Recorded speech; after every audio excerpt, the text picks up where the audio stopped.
from where I can get it.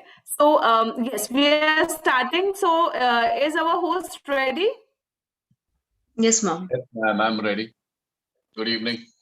Good evening, sir. Hi. Yes, Trisha, you may start.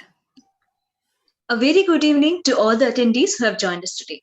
On behalf of Department of Mass Communication of Prestige Institute of Management and Research Indore, I, Trisha Nimbalkar, wholeheartedly welcome you all on our today's 37th session of Media Monitor. Media Monitor, a platform where we critically evaluate and analyze the diverse aspects of media. And today we'll be discussing about the topic projection and perception, documentary and propaganda.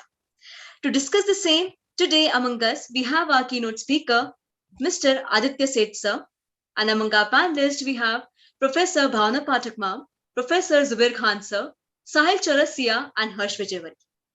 So before we initiate our session further, I would like to give a brief introduction of our keynote speaker. Based out of Mumbai and Delhi, Mr. Aditya Seth is an internationally acclaimed, independent, award-winning filmmaker with expertise in documentary, television, advertising, corporate filmmaking, and academic, with sound grounding in theatre and music. He's an academic and professor of film and teaches filmmaking and related media at undergraduate, postgraduate, and PhD levels. Sir has been in the film industry for more than 30 years and has been an academic for over 20 years. He is an academic consultant for University of South Wales, UK, a certified master trainer and master assessor for Media and Entertainment Skills Council, NSDC Skill India. Sir is the founder and course director of the Indian Academy of Shorts, which is based out of Noida. He is also the course director for Shift Focus, a school for cinema and life. He acts as the president of Indian Documentary Producers Association. Sir is a recipient of the prestigious Inspiring Citizens Award from Institute of Self-Reliance and recipient of esteemed Indian Achievers Award in recognition of outstanding professional and contribution in nation building. Sir has mentored, supervised, and executed over 250 student films and productions in the disciplines of filmmaking, news broadcast, advertising, and documentary programs. A very good evening, sir. We welcome you on our today's session of Media Monitor. Thank you so much. So kind of you. Thank you. So, sir, now I would like to invite you, in order to enlighten us with today's topic, which is perception and projection, documentary and propaganda.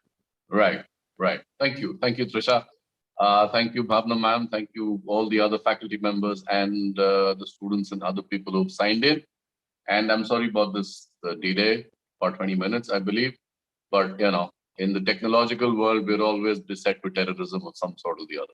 So it keeps happening. Right, sir. It's a constant learning curve. We're always trying to grapple with various issues as far as technology is concerned.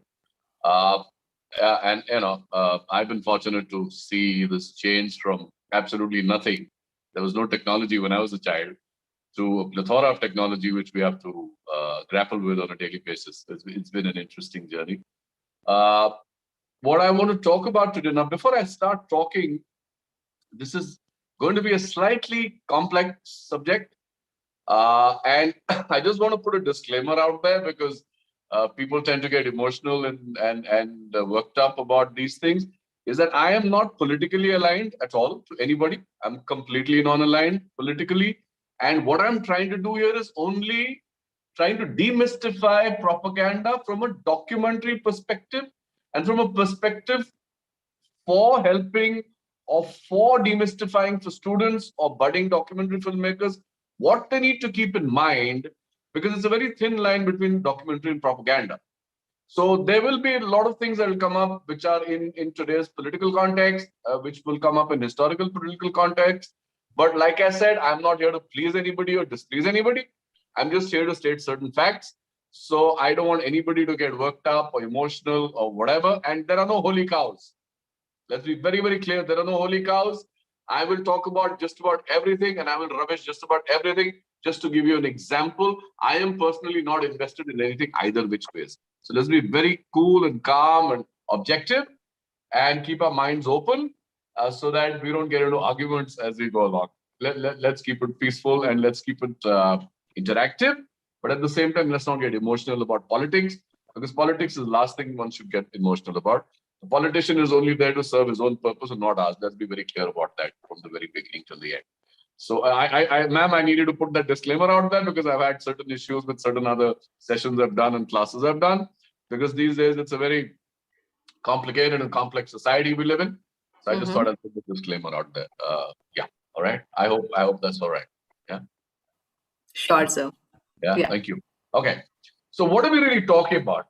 We're talking about film. Film. What is film? Film is a generic term used for recording on negative, video, or these days digital through camera, which becomes a recording medium, which represents life or a slice of life or pieces of life or a representation of life when played back, streamed, released in a cinema or broadcast on a television channel, or you watch it on your phone through an OTT or through, like I said, stream.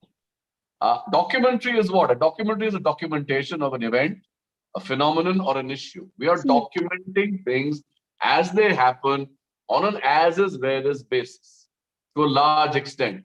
And as John Grierson, the person who first used the term documentary, modern day documentary, he was the first person to use the term. He called it a creative interpretation of actuality. You are creatively interpreting what you see as actuality or what you see as life or a portion of life or an event in life or a phenomenon in life, and you represent it through your lens, through your understanding, through the way you look at things, through your perception, and then you project that to an audience. Because what do we make? Who do we make films for? We make films for an audience. We don't make films for ourselves. A film is not an esoteric exercise. A film is something which needs to be shared with people, with an audience, right? But you are your first audience.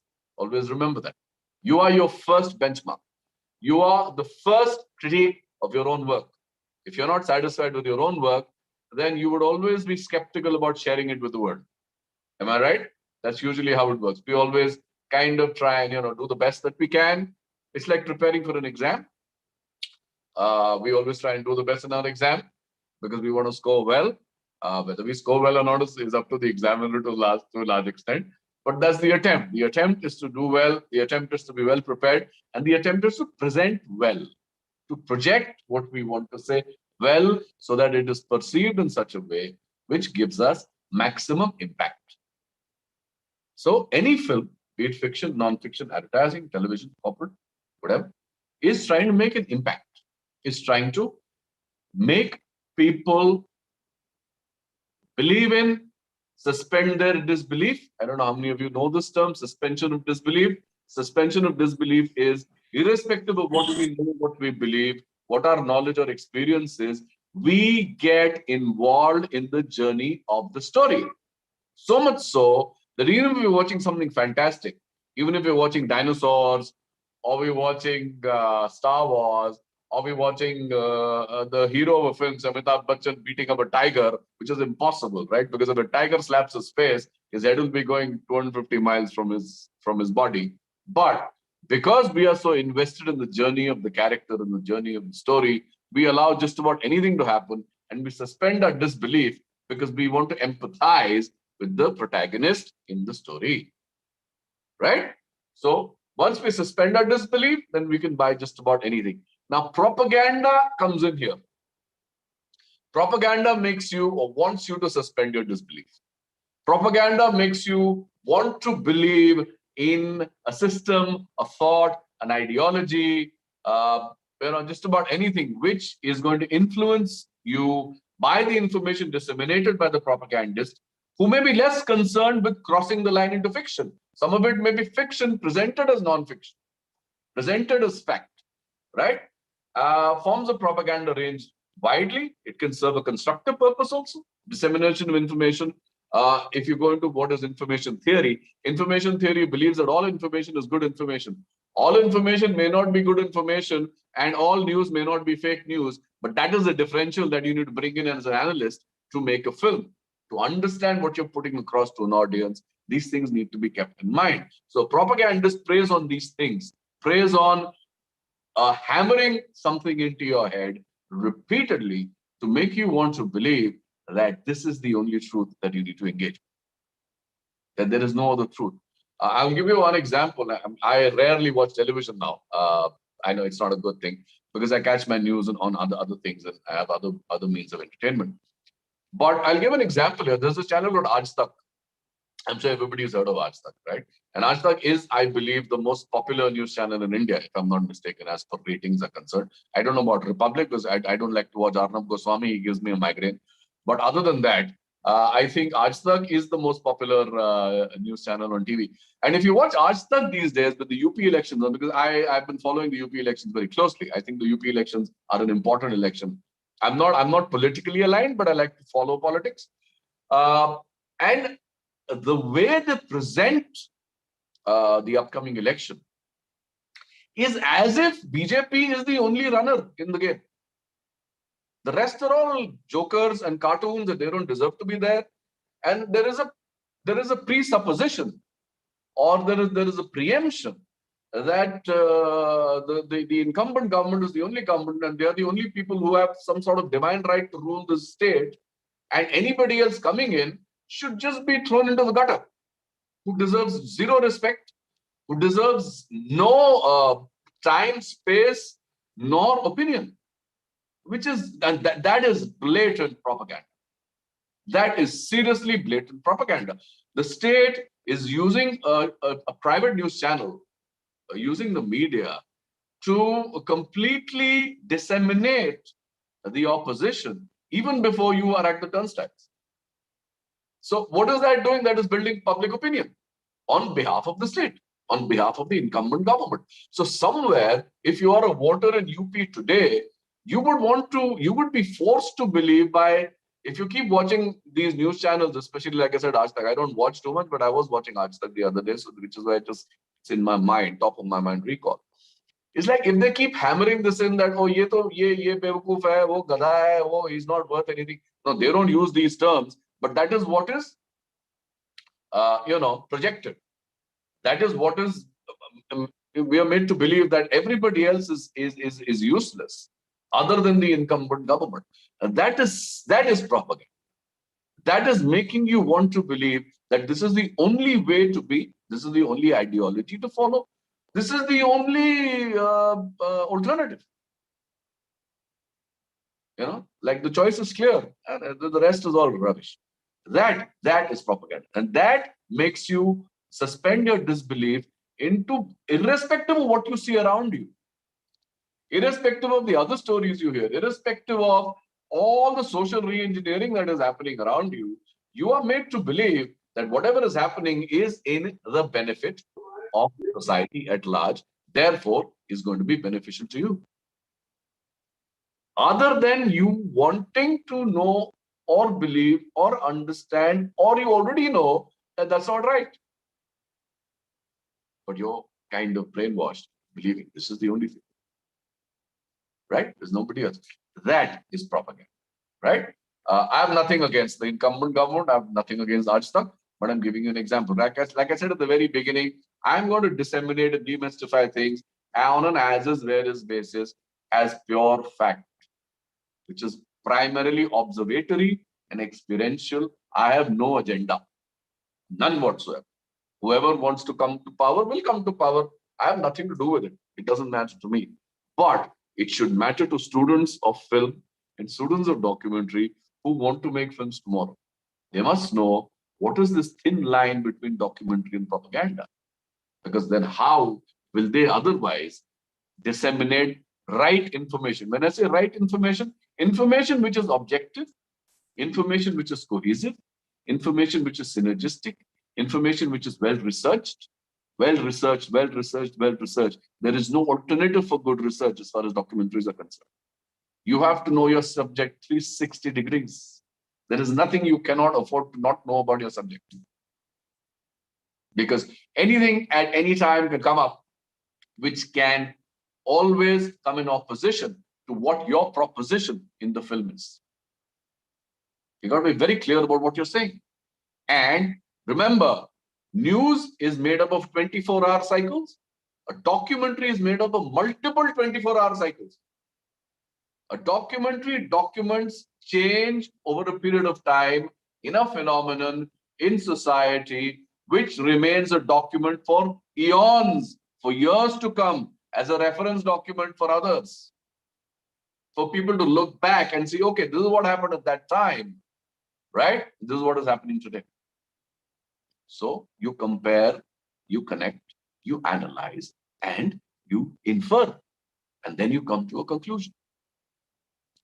So for a documentary filmmaker, the today is not as important as the yesterday and what the tomorrow may be. Although you're functioning in the today, although you're documenting today, right? Now, Bhavna ma'am had said this is an interactive session. So I'm going to be saying a lot of things. I will show you a clip or two, then I'll open it up for discussion. So whatever questions you have, please write them down. Either send them to Trisha, she will ask me, or you directly ask me and Trisha moderates, right? Whatever, I don't know what the system is, but whoever has questions as I keep talking, because I'll keep jumping from one thing to the other.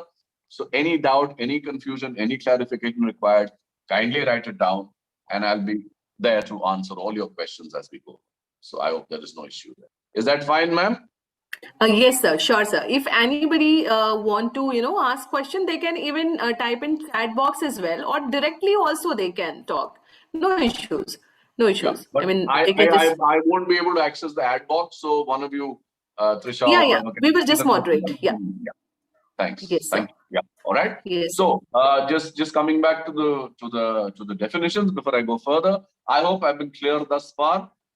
Is that at its extreme, propaganda spreads outright, often dangerous exaggerations and lies to achieve a single overriding goal to manipulate as many people as possible into believing the message of its makers. This is what I had said earlier, right? So they will do just about anything to make you believe that what they are saying is God's gospel, is the ultimate truth, is the sermon on the mount, and it cannot be challenged.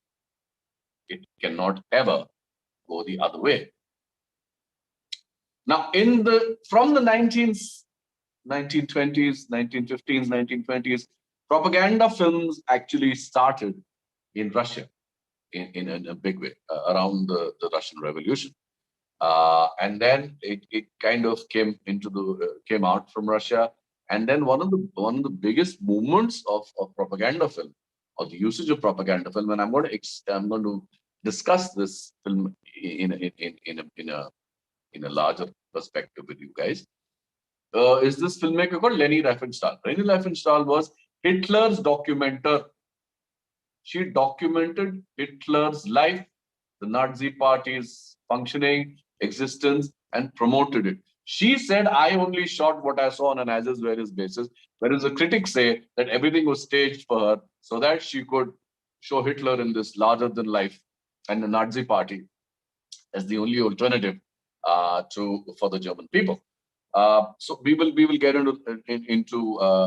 into this clip, which I will show you, which kind of analyzes the propaganda from around the First World War time and takes you to Leni Riefenstahl and Triumph of the Will. Triumph of the Will is actually a much longer film. If I'm not mistaken, Triumph of the Will is around 2 hours plus. And all of you must see that film. Whoever is interested in understanding what is propagandist documentation or a propagandist documentary, and it's a very, very well shot film for having been made in the 1930s. It's an amazingly well shot film, considering that you were working with cameras which were like big boxes. Considering you didn't have any real accessories or equipment, she's made a fantastic film. Technically, for that time and age, try and think nearly 100 years ago, to make a film like that is just absolutely mind-boggling. Amazing work that lady did. All right. So we will get into that. So it really started with Soviet Union, and then it went into Nazi Germany, and then slowly but surely, propaganda and film and propaganda and documentary started getting the lines became thinner and thinner and thinner and thinner. Even John Grierson himself, I will keep coming back to John Grierson because he was the first person who really used the term documentary and who's known as the father of the modern documentary. He also said that he wanted to make films to unify society. So he expected there to be a transformative impact of his films. So, in fact, even he has done propagandist work. He did a film for the British government on the industrial on the plight of industry or the status of the industries there at that time when they were going through a recession, and he never showed the plight of the workers because the British government didn't want that. So he has also done his bit of propaganda, and therefore, like I said, there's a very thin line between propaganda and documentary. Also remember that any kind of information that is being disseminated, to a large extent, how you're disseminating is dependent on the filmmaker. What you're showing and what you're not showing. So it's like selective amnesia, if you know what I mean, right? You pick up what is convenient to you and you substantiate your story, and you can make anybody believe just about it. So this is the balance that we must try and keep in mind as we go along. Can you play the first clip, Trisha, and then I will open up. Yes, I'm playing it. Yeah. Yeah. Man, thank you. Yeah.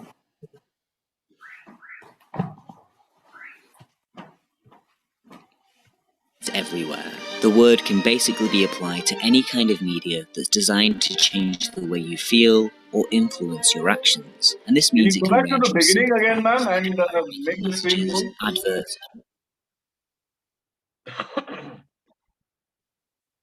So the start to any kind of media that's designed to change the way you feel or influence your actions. And this means it can range from simple things. Propaganda is everywhere. The word can basically be applied to any kind of media that's designed to change the way you feel or influence your actions. And this means it can range from simple things like environmental messages, adverts, and political slogans to far more harmful ideas, like appeals to authoritarianism or the systematic dehumanization of entire groups of people. Since its inception, the cinema has played a role in the dissemination of propaganda of all kinds, and the silver screen has frequently found itself as the battleground in the modern war of information. One of the most famous propaganda films ever made is The Triumph of the Will from 1935. It wasn't the first propaganda film, but it was a huge leap in the scale and scope of cinema as a means of political persuasion, and it showed just how effective the art form can be in influencing and even brainwashing its audience. Although the film is praised for revolutionizing propaganda, it really invents very little for itself, instead borrowing on techniques that date right back to the origin of cinema and magnifying them with an unprecedented level of top political support and a huge production budget. Let's take a look at The Triumph of the Will and how it was used by the Nazi regime to further their anti-Semitic and authoritarian ideology. But first, let's take a look at the origins of cinema as a tool of propaganda and how it's been used by governments and individuals to influence the hearts and minds of its audience. Welcome to 100 Years of Cinema. We'll be taking a look at least one film each year from 1915 onwards to track the evolution of film over the last century. Propaganda films go right back to the beginning of cinema. To give you an idea of just how far back, the Lumiere brothers displayed the first ever film projection in 1895, and what are considered the first propaganda films were being produced by Vitagraph in the form of newsreels 3 years later in 1898. One such film was the tearing down of the Spanish flag, and although it only lasts 39 seconds and is extraordinarily simple, it can actually tell us quite a bit about the nature of propaganda. For one thing, although it was purported to be shot in a real battle and it was displayed mixed in with real footage from the war, it was quite obviously faked, filmed in a studio in New York. It also reveals a second truth about the nature of propaganda. The only important information that the audience receives is what's contained within the borders of the frame. This might seem obvious, but let's examine what it means. A Spanish flag goes down and it's replaced with an American flag, and it's designed to give the audience a euphoric, patriotic sense of victory. But the film is stripped from its context. It tells you nothing of the bloodshed, poverty, or death caused by the war. It instills in the mind of its audience the idea of victory while avoiding the inevitable human cost that it would require. This is one of the simplest ways that propaganda can work. By controlling the narrative, the filmmakers can control the audience's emotional response and in the long run, condition in them a deep-held belief or outlook. In this case, a jingoistic sense of victory leading to support for an overseas war. As cinematic language developed, films increasingly turned towards feature-length fictional stories, and so too did the propaganda. The first purpose-made feature-length propaganda film was released in 1912, called Independenta Romani. It tells the story of a young couple torn apart by the Romanian War of Independence, and it was written with the express purpose of instilling national pride in the young people of Romania, reminding them of Romania's military victories and shifting public opinion in favour of Romanians' involvement in the Balkan Wars. The film was proof positive of the power of narrative fiction film to win the hearts and mind of its audience, and it arrived just in time for World War I. The real development of wartime propaganda came not from the Germans, but from the British. One of the first acts of military action in World War I was to sever the transatlantic cables connecting Germany and America. The British knew very well that success in the war would rely on turning the American public opinion against the Germans and ensuring the strength and stability that came from having America as both a trading partner and a military ally. The British government set up the National War Aims Committee to produce propaganda of all kinds, including the immensely popular newsreel, which brought images from the front into theatres at home, inserting patriotic sentiment into mass entertainment. The British government even went as far as to hire American filmmaker D.W. Griffith to produce the propaganda film Hearts of the World, in which an American and his French lover are brutalized by the German army. World War I was a new kind of war. Rather than affecting a select few, victory would require both the combined effort and sacrifice of the entire country, and therefore wartime propaganda would be aimed at the whole population, from enlisting new men, soliciting war bonds, and convincing men and women at home to sacrifice for the war effort. Over in America, stars of the day like Douglas Fairbanks and Charlie Chaplin appeared in trailers encouraging the public to buy war bonds, and a newly established Hollywood worked with the War Cooperation Committee of the motion picture industry to produce films like The Little American or The Unbeliever to build anti-German sentiment. The same messages and the same depiction of the German people was repeated again and again. The British and American war films established what would become one of the most important aspects of the propaganda film: the constant reinforcement of the message, continually hitting the same emotional responses and repeating the state-approved narrative until the audience believed it. Once the First World War ended, the British government scaled back their propaganda offices, but in 1917, a newly formed Soviet government in Russia would take propaganda to new artistic heights. The Commissariat of the Enlightenment was established to spread agitprop, a combination of agitation and propaganda to help educate the Soviet people in what the government wanted them to believe. Facing a largely illiterate population who spoke a variety of different languages, the Soviets turned to cinema to create a universal language. In 1919, the Soviets nationalized the film industry and established the Moscow Film School, and it saw the development of new cinematic language and theory, from the Kuleshov effect to montage theory. Sergei Eisenstein used these techniques to spread the Soviet message of rebellion in the battleship Potemkin and glorify the 1917 Soviet Revolution in October. Intellectual montage allowed filmmakers to implant ideas almost subconsciously into films. The oppressive Tsarist forces beating down on unarmed civilians gave the viewer an insight into the government's brutality, regardless of which language you spoke. Films like these legitimized the revolution and therefore legitimized the Soviet regime. New theories of cinematic metaphor allowed propaganda to be easily inserted into popular entertainment, such as one of the first feature-length science fiction films in 1924, Elita, which saw a Soviet-style rebellion against the ruling class of Mars, thereby proving the glory of the revolution that took place on Earth. The Nazi regime took power in Germany in 1933, and they set about establishing the most comprehensive and all-encompassing propaganda machine that the world had ever seen. World War II wasn't just a war of military might, it was a war of ideologies between the democratic freedom of the Allies and the authoritarianism of the Third Reich. Hitler was well aware of the power of propaganda, so much so that he dedicated 2 full chapters of his book Mein Kampf to its usefulness. He highlights the effectiveness of Allied propaganda in winning the First World War, praising its repetition, repeatedly appealing to the emotions of the British people and painting the Germans as beastly Huns. He also looked to the masterful use of propaganda in the Soviet regime in appealing to all aspects of society. In Mein Kampf, Hitler outlines what he sees as the key principles of effective propaganda. It should be focused and one-sided. It should be consistent across multiple platforms. It should never be weakened by objective analysis, and it should be boiled down to a few key themes or phrases which are continually repeated. He used this style of propaganda first to justify his dictatorship and later to legitimize one of the worst atrocities in human history.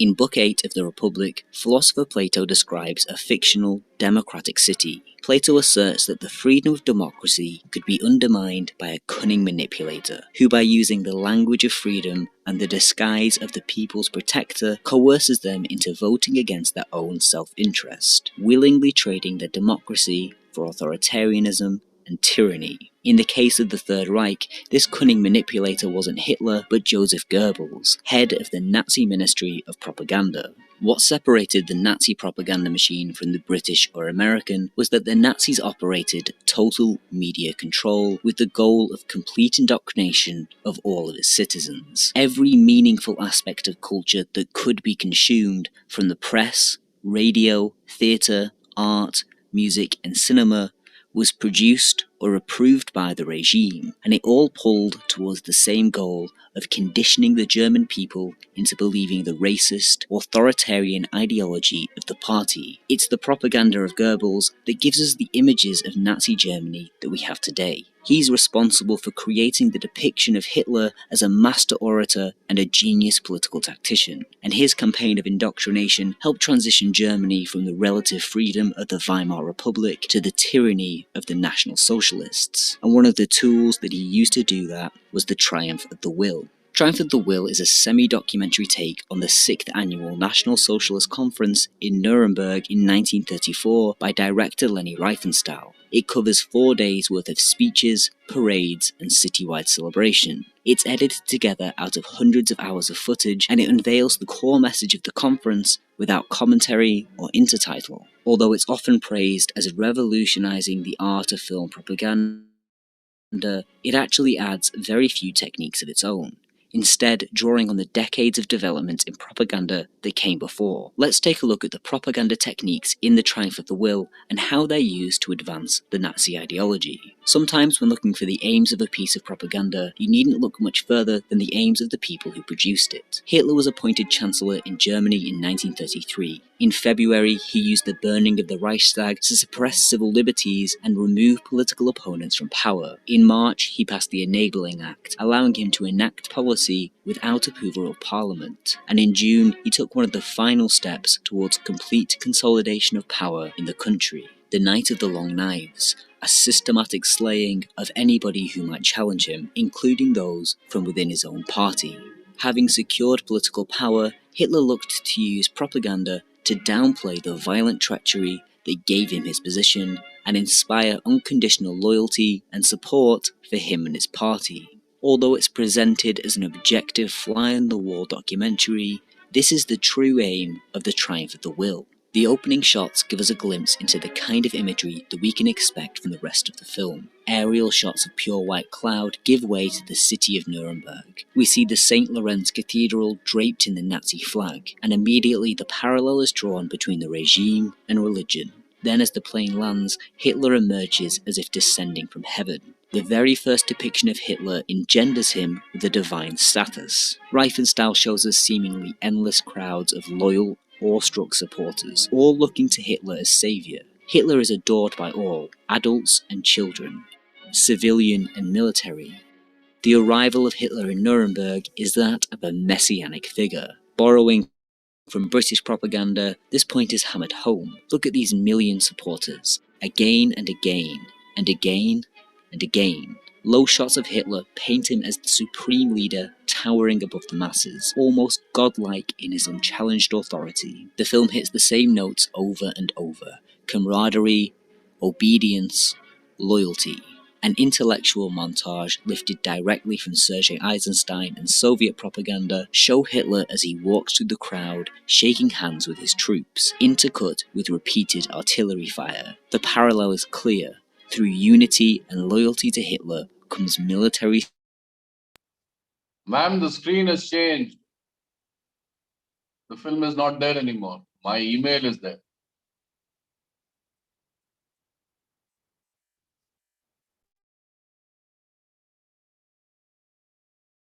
And can you make it full screen?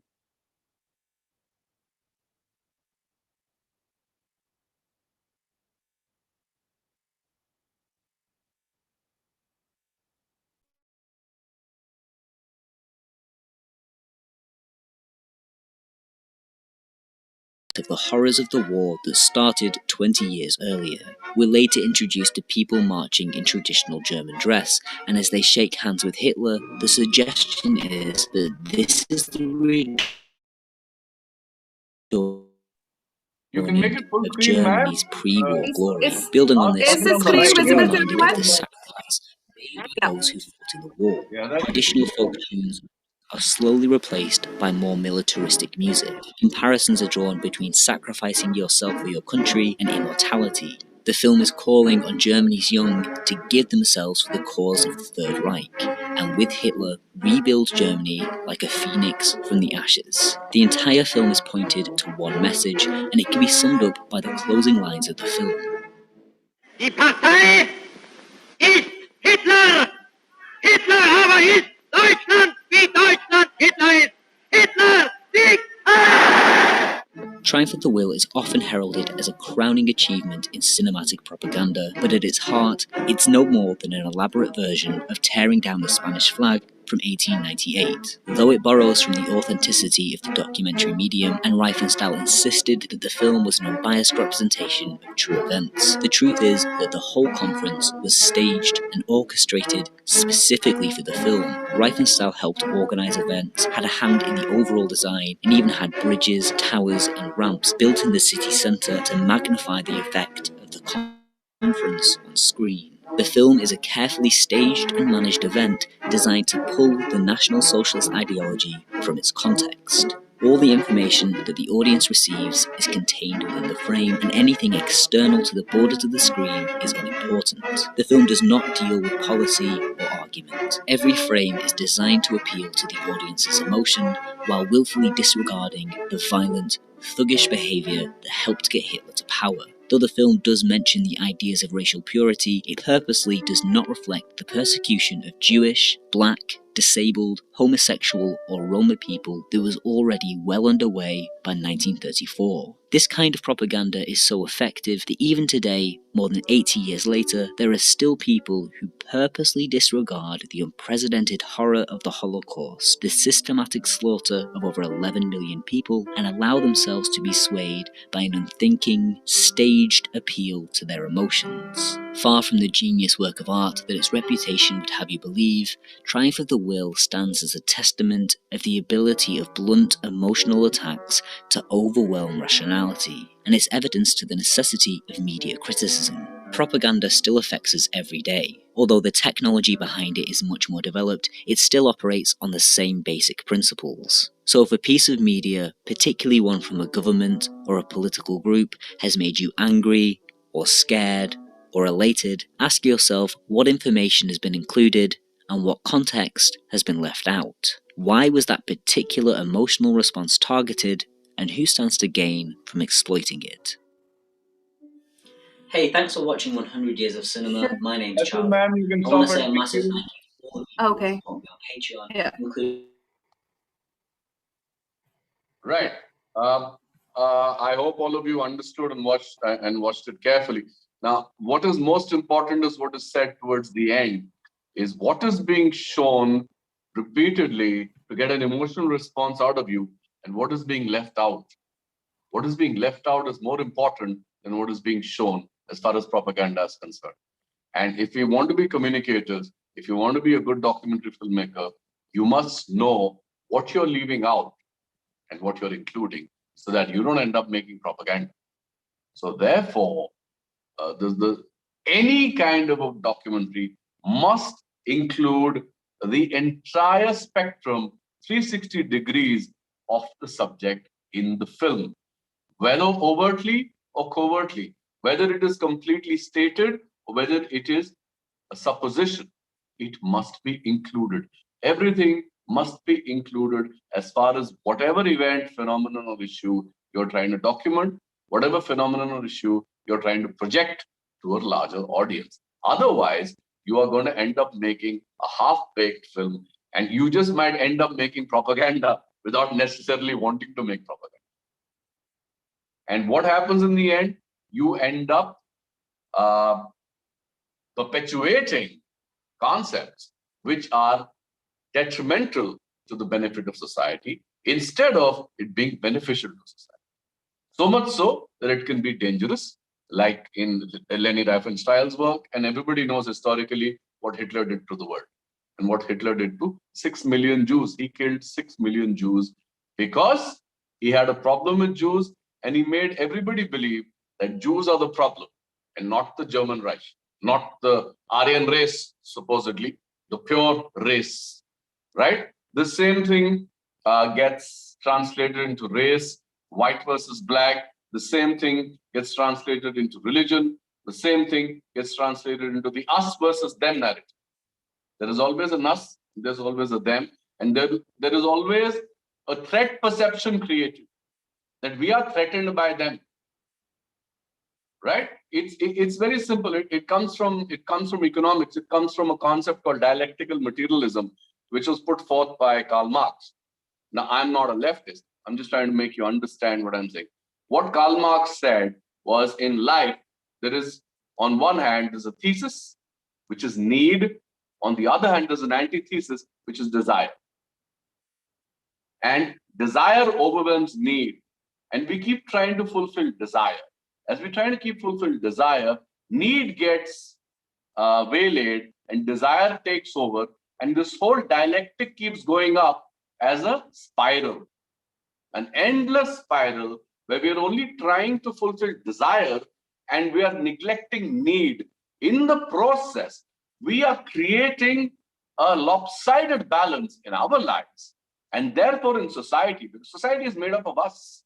Society is not outside of us. We belong to society.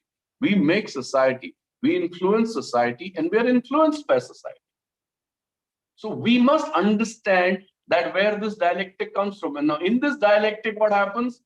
Okay, I will extend this to promotional and advertising films, because they're also propaganda, right? All advertising work, all promotional films are trying to make you buy things which you don't necessarily need.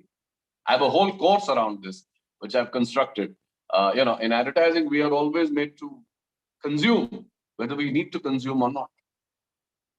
Right? I'm not saying consumption is bad. I'm not saying the market economy is bad. I'm not saying capitalism is bad. I'll just give you one simple example. When I was growing up, there were only two brands in India, Bata and Tata. There was no third brand. There were only two cars, Ambassador and Fiat. Right? And then came Herald. Right? Today, you have more brands and more cars than you need. So therefore, what happens? Therefore, you have lopsided development. The hiatus between the haves and the have-nots only increases. And there is so much of side effects of development. There's pollution, there's illness, and what have you, right? And despite everything growing at some level, the fallout is as much. So there's always a trade-off. There are no free lunches. So if we understand this dialectic, where does this dialectic? What does this dialectic do when we try and apply it to propaganda? Is a fundamental, right? What I have, he doesn't have, right?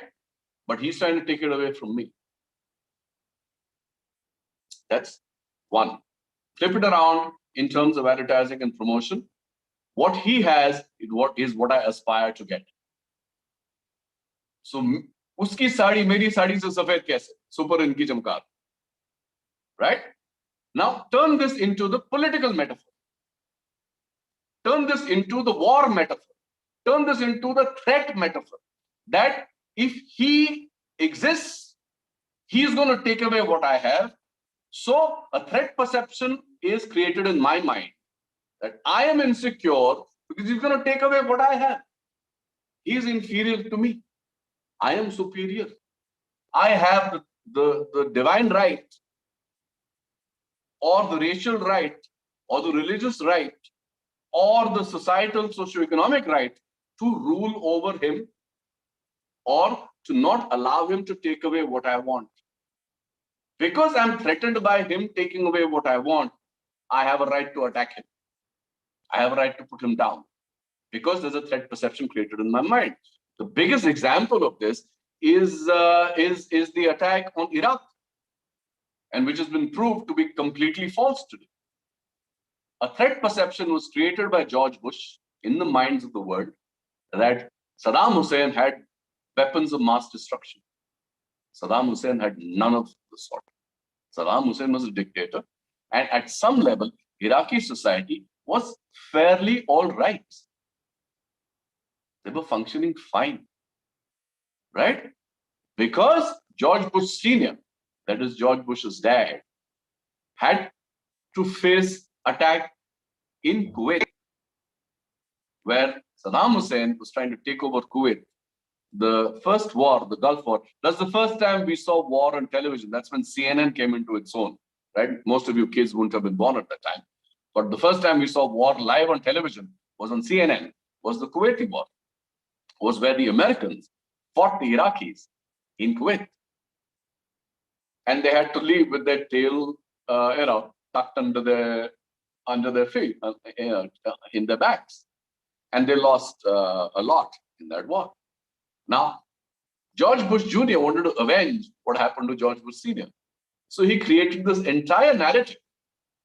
And he made the whole world and the allies believe and buy into the concept that Iraq was a threat to the rest of the world, especially to the American concept or the American perception of freedom.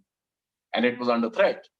And because he was going to kill them with weapons of mass destruction, he went to war with Iraq and he destroyed whatever there was. Now, what was the fallout of that? They created an ISIS. They created an oil shortage in the world. Why are we paying so much for petrol? It's not just the taxation. There is a shortage of oil. There's overconsumption of oil, right?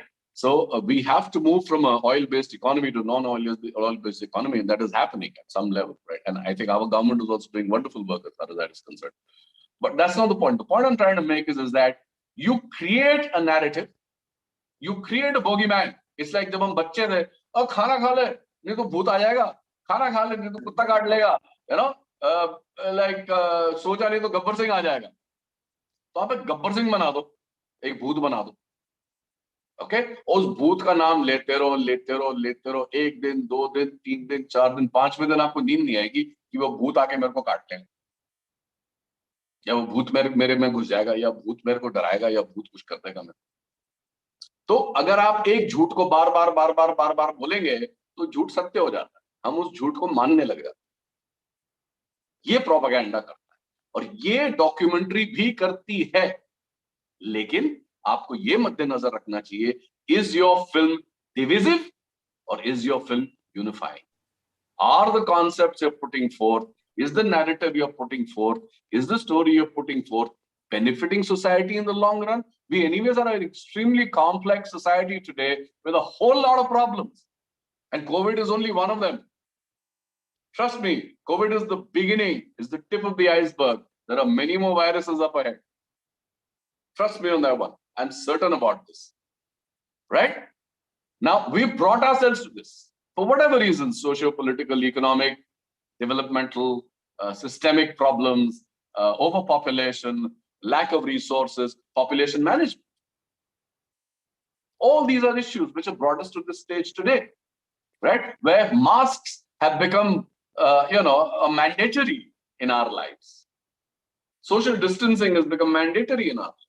Sanitizing ourselves. I washed my hands more times in the past 2 years than I've washed in the past 54 years and 56 today. And I find it painful, especially in this cold winter when I have to wash my hands in the cold water. It's very, very annoying, but I have to because I'm scared. I don't want to get infected. I've already gone through COVID once. So the perception, like I said, there is a perception of threat. I don't know whether there is COVID around me or not. You don't know it either. Nobody knows it. But we are made to believe that there is COVID around us. We are made to believe the infection we are getting is COVID. We are made to believe that it is life-threatening. We are made to believe that it is life-altering. We are made to believe that in the long run it's going to affect our organs. How the hell do we know any of this? How the hell do we know any of this? Especially when we are supposed to be vaccinated against something where they say vaccines take 10 to 15 years to actually become effective and necessarily affect us in a positive manner in protecting us. या आपने 2 साल में vaccine बना दिया और आप बोलते सब ठीक है, आप बोलते हर साल पे एक बूस्टर लगाते रहो, तो हम सारी उम्र क्या we'll become junkies of vaccines as we go along. Why? Because nobody knows what's happening, or everybody knows what's happening. Only you and I are being taken as guinea pigs. So these are the things you need to demystify. These are the things you need to look at. And this is, again, a very, very propagandist concept. Health. So who benefits? Big pharma benefits. You and I, we don't benefit. Our economy is at stake. We can't go out to work. Our lives are abnormal. We are dependent on so many other things which we were never dependent on earlier. We're scared of so many other things which we were never scared of earlier. And in the process, we've done 3 things. We've finished retail. Retail has gone down the drain. Industry has gone down the drain. Everything has become online. Everything has become this in this phone or in our computers. Everything is delivered. We can order anything we want online. We don't go out. We're scared to go to the markets anymore. We're scared to even go for a walk anymore because we don't know what we may contract when.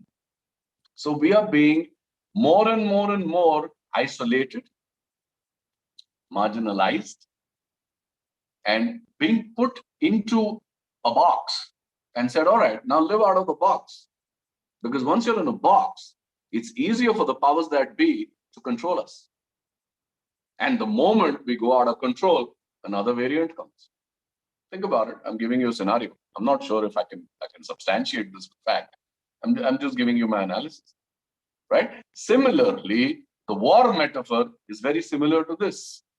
What is COVID if not a war? It's a war unleashed on us by an unknown, unseen enemy. And the entire world machinery is propagating it, is behind it, and is making us believe that this war is the only way to fight this war is by washing your hands and wearing a mask and having social distancing. Otherwise, this war is going to kill you.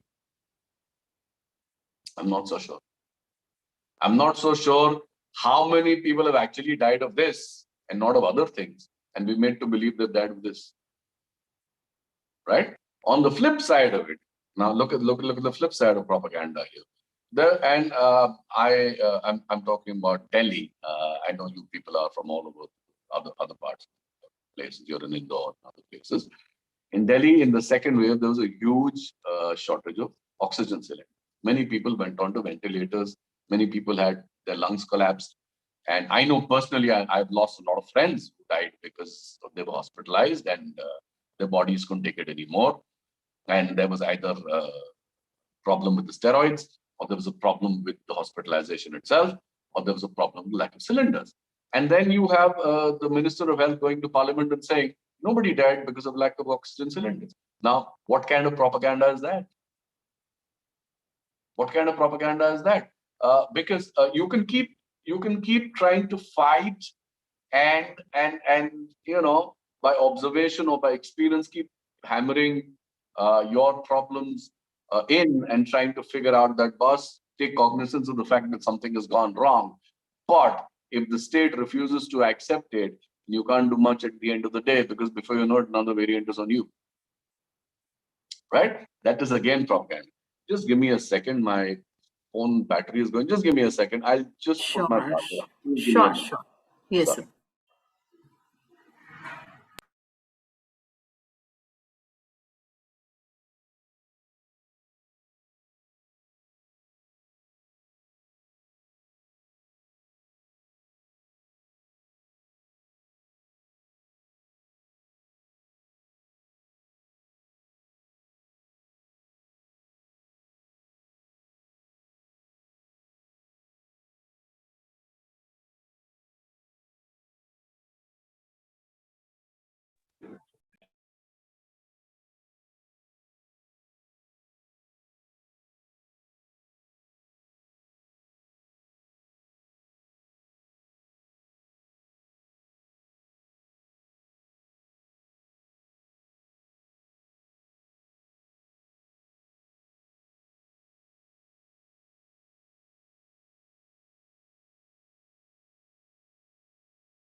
Yeah, sorry.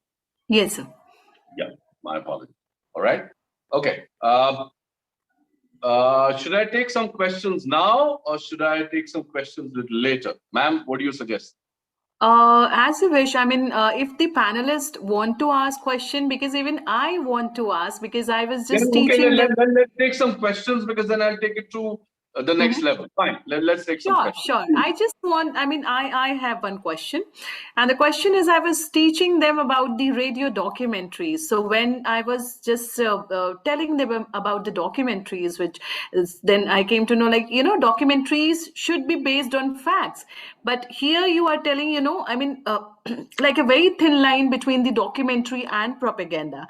So, like, believing this, that the documentaries basically reflect the facts, and on other side, it is a kind of, like how the propaganda could be done through the documentaries. So, what to believe and what to not? That's $1 million question, ma'am, right? It is very, very difficult. The only way is research. The only way is to actually speak to people who are facing it, not the people who are making opinions about it or who are exploiting it or who are making money out of it. There are two things to always follow when you're researching a documentary: the paper trail. Where did this information originate from? Why did it originate? And where is it reaching? A. B. Wherever it is reached, who's making money from there is the second thing. There is always somebody laughing all the way to the bank when they have brainwashed you into believing something and making you act upon it. There is no other thing happening here. Whether it is for power, then also they're making money, or whether it is for money itself, they're definitely making money. So somebody is making money somewhere by controlling you. As long as you understand who is making money and then work backwards. So you invert the pyramid. You backward integrate your story. And then you see, do all those things fit? Make a narrative from A to Z, right? The journey of your characters or the journey of your theme, right? From where did it go to where and so on and so forth. And then turn it around on its head. And then see, does it backward integrate? If it backward integrates, where is it integrating to? Where did this germ of an idea start? Where was it first seeded? Who put water in it? Where did the plant grow from? And who's eating the fruit? Wonderful. So, other questions from panelist side? Sahil or Harsh, Trisha, any one of you guys have questions you want to ask to so? Yes, Yes, I have one question. So we all carry our own perspectives and assumptions in our imperfect mind. So when it comes to documentaries, do you think that the fact plays a very vital role when we talk about propaganda and documentaries? Very good question. We all are made of our own prejudices, our environments, our likes, dislikes, our religion, caste, economic background, education, influences, parents, background, cities where we come from, the perception in that city, and so on and so forth. Now, the moment you say you want to make a documentary, you got to forget about all this. You have to be as objective as possible. The biggest challenge for a documentary filmmaker, and that's a challenge not just me, I'm sure every documentary filmmaker grapples with, is how least to involve yourself subjectively in a subject. It will be subjective because it is your idea. Like, I make films on ideas which I feel people should know about. That's what drives me. Different people have different things that drive them, right? But the biggest challenge is how less do you involve yourself subjectively, or does the filmmaker come into the subject to influence the subject? You should, as far as possible, keep it as pure documentation and only take those things which are relevant to substantiate your premise. Also remember, halfway through the film, you may realize that your premise was all wrong. That has happened with me. I started making a film. There's a film called Bahadur the Accidental Brave, which I made, which I thought was a social health film. But by the time I reached the last leg of my shooting, it took about 3.5 years to make the film, right? I realized it's a socio-political film. Health is just an excuse. Health was the bogeyman. Because of the politics between India and Nepal, the health was suffering. There was no other reason. Because it made sense for Nepal. Nepal is one country which lives on 80% remittance. Do you understand what remittance is? Remittance is money earned by people living in other countries, which is sent back to their economy. So they hardly have any employment. They have no industry. They have no industry. They have very, very few jobs. They have very minor, limited agriculture. It's a hugely vast land spread across the Himalayas, right? Or the lesser Himalayas, okay? And they have no development. Whatever little development they had was destroyed by the Maoists when they had civil war for about 10 years, right? So they are one country who lives purely on remittance, right? Now a country which lives purely on remittance, for them, it is expedient to come to India and work as labor, because there is no agriculture there, there are no jobs there, there's no which way in which they can sustain their families. And it is easy for us because we neither give them ration cards, nor do they have any labor rights. It's an open border between India and Nepal. They come and go as they please, and they work for us as watchmen, as waiters, as cooks, as so on and so forth. So it suits our purpose, it suits their purpose. It is a politically expedient system. It's very convenient. Now, it's only when I went to Nepal and I tried to, I was interviewing the politicians, is when I realized that this is what it's all about. It is not the health, unfortunately, the HIV that they contract and take it back and give it to their families, and the families are dying of an AIDS epidemic, is a fallout of this. If they were given protection, if they were given rights, if they were given a ration card, right? Today it's now an Aadhaar card, ration card. I don't think counts anymore. Whatever, right? I'm talking about when I made the film more than a decade ago. And if they were given the basic protection, like when originally when they contracted HIV, and those days, of course, HIV was a huge stigma in India. They were not allowed, because they were foreign nationals. They were not allowed treatment in the Indian hospitals. It's only after 2010 that NACO, the National AIDS Control Organization, MDAX, which is I'm talking about Maharashtra because my film was based in Bombay. MDAX, which is the Maharashtra wing of NACO, recognized them as labor, as migrant labor, and started allowing them the basic health benefits which was given to the Indian migrant laborers. So they went through years and years and years of rampant HIV/AIDS problem. Right? Now, again, like I said, if I had not worked so diligently and done such on-ground research, my film would have been lopsided. It would have turned into a social health film. I would never have got to the political part of it. So therefore, the only way to know what is happening is keep yourself out of it as far as possible and be as objective and open to research. The reason I could change my premise halfway through my film was because my research was perfect. Was because I knew exactly what was going on. And I was doing it on an as-is, where-is basis on the ground as I was shooting. I could do that, right? Because I had a fairly good understanding of Nepalese society. I had a fairly good understanding of the socioeconomics of both the countries.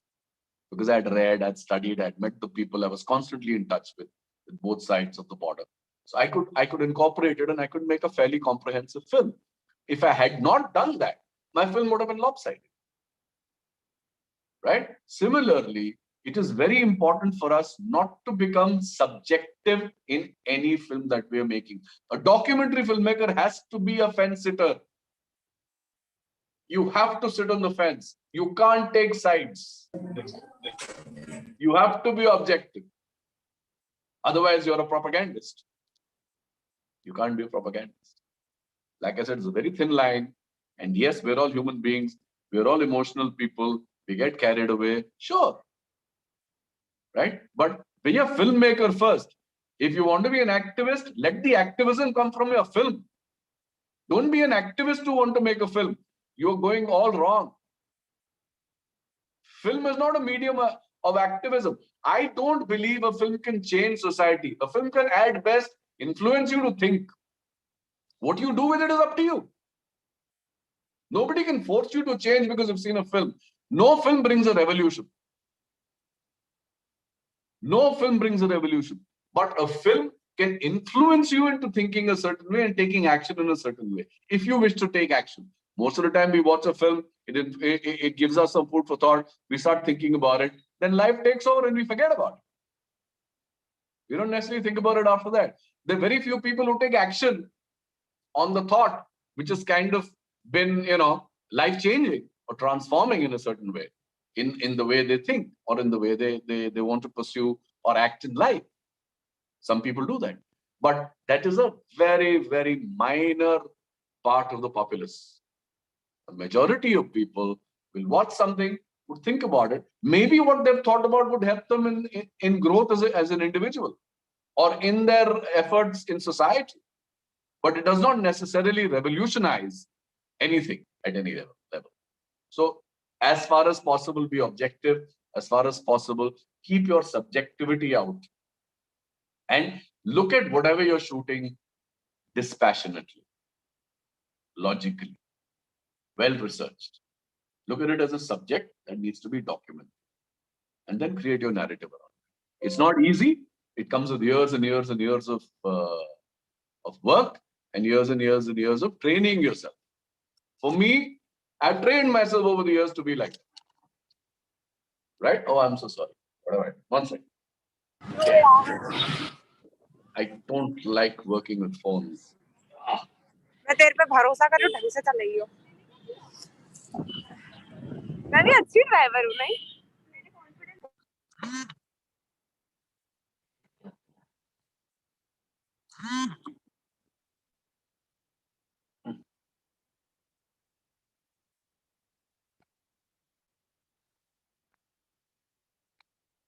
Okay, sorry. Yeah, I hope I've answered your question, Harsh. Yes, sir. All right. Anyone else? Any other question? Anyone? Trisha, have you got any questions in the chat box? Good evening, sir. Sir, my name is Sahil Chorse and my question is... Yes, please. Can you put your camera on? I'd like to see you. Sir, my camera is... Sir, his camera is on. Why? There is so much of echo, Sahil. Yeah. You may. Put your speaker off. Sorry, sir. There was some inconvenience. Sir, my question is, politicians, they use documentary as a medium to promote themselves sometime or promote their cause. For example, there was a documentary, Ram Ke Naam. It was about the demobilization. It was about the breaking of the Babri Masjid. So, sir, is propaganda always bad in documentaries, or it can be used in some positive manner also? Ram Ke Naam, according to you, is a propagandist film? Sir, I don't think it was. It was more about it was truth. Like what they did, they have shown what they did. I didn't understand. I'm sorry. आप हिंदी में बोलिए, कोई दिक्कत नहीं है, अंग्रेजी बोलनी जरूरी नहीं है। मैं आपका सवाल नहीं समझा। I'm sorry, जरा दोबारा बोलेंगे? एक तो आपकी आवाज बड़ी टूटी आ रही है। सर, मेरा क्वेश्चन ये कि प्रोपेगेंडा डॉक्यूमेंट्री में हमेशा नेगेटिव रोल ही प्ले करते हैं कि पॉजिटिव भी हो सकता है? नहीं, बिल्कुल भी नहीं, बिल्कुल नेगेटिव रोल प्ले कर सकता है। ये मैं यही समझाने की कोशिश कर रहा हूं कि नेगेटिव रोल प्ले कर सकता है। आपको ये ध्यान रखना चाहिए कि आपकी फिल्म फाइनली क्या बोल रही और कैसे बोल रही। और देखिए, एक चीज समझिए, documentary is open to interpretation. Every film is open to interpretation. Any work of art is open to interpretation. You can use it or abuse it as in which way you wish. It is up to you, right? So, I mean, it's very surprising that you say Ram Ke Naam is a propagandist film. Ram Ke Naam may have been used by people for propaganda, but I know Anand did not make it as a propagandist film. I know Anand very well, but it wasn't made as a propagandist. He made a film which he wanted the world to know what was happening as far as this entire Babri Masjid issue was concerned. right? And how this entire thing was vitiated by the Rath Yatra of Mr. Advani and the rest of it, whatever happened. If you've seen the film, you know what I'm talking about, right? So, and the aftermath, excuse me, the impact of whatever happened. So if people have used it as a propagandist film to further their political agendas, and I don't think that was Anand's intention at all. That it's a film which is in the public space, you can use it for what you like. Who can stop you from doing that? So it is how you project it, which is why I talk about perception and projection. What are we perceiving and how are we projecting it? It all depends on how it's projected. It all depends on what we are putting forth and how it is being imbibed by somebody else. So it is first, as an author, as a filmmaker, I am perceiving something. I am creating a narrative out of it. I am projecting it to you. How you take it and what you do with it is entirely up to you. So a lot of negativity, positivity, subjectivity, objectivity, again, these are there are very thin lines between these concepts. And these again can get fused very easily, right? There is always, see, since if you're the filmmaker or I'm the filmmaker, obviously, like Harsh said, obviously there will be some sort of subjectivity, because if something did not touch you, it's not going to touch the audience. There has to be an emotional appeal. अगर picture दिल को नहीं छुई हिंदुस्तान में, दुनिया में कहीं पर भी पिक्चर डब्बा है, वो कभी हिट नहीं होगी. सबसे पहली बात है, हमेशा ध्यान रखना सबके सब, दिल को छूना मांगता है, बहुत जरूरी. It has to appeal to you emotionally. Similarly, propaganda has to appeal to you emotionally. So, like I said, the tenets are the same. It is the projection which is different. It is the neutrality which you bring into your subject is where you come in as a filmmaker. Rather than being one-sided, rather than being lopsided. It's a seesaw. It's a balance. You have to maintain that balance. Just like we try and maintain the balance in our lives, we need to maintain a balance in what we're projecting as a film. Whether it's fiction or whether it's non-fiction, it is a story at the end of the day. So Ram Ke Naam did the same thing. He tried to be as objective as possible. Of course, he had a very, very definitive view that whatever was happening was wrong. Whatever was happening shouldn't have happened. Well, it was wrong. Thousands of people died. There were a whole lot of riots that happened. Unnecessary bloodshed happened. And society was divided and vitiated like never before. I'm not saying there haven't been riots in the Congress time or in other governments' time. Every government, every politician worth his salt will use just about any tool to mesmerize people into believing that he is the Messiah who should be voted into power. It is as simple as that, and they're ruthless. They don't care how many people die. They don't care how many people die. You might want to believe, oh, I voted him, he's my representative, he's going to look after my welfare. Bullshit.